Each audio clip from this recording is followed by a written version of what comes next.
चर्चा recording studio.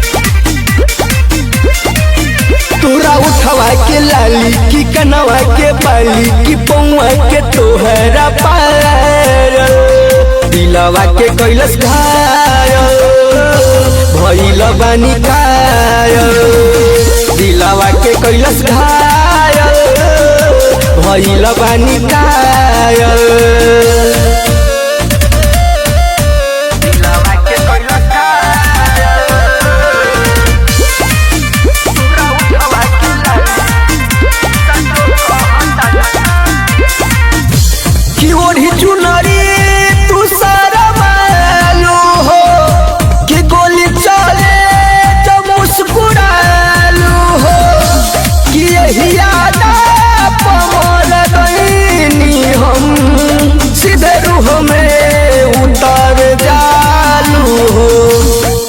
बनबुरानी सचो कहतानी मीठी बतिया में मनवा हेरा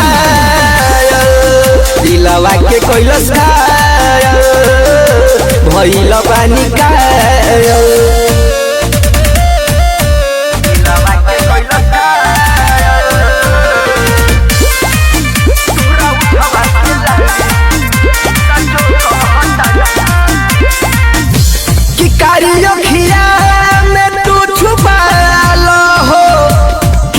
सीना से तू लगा लो अपना सीना से तू लगा लो जनी कर माना चली ना बहाना किस्मत से तू बारू भेटायल दिलवा के कैलस घायल भइल बानी कायल दिलवा के कैलस घायल भइल बानी कायल।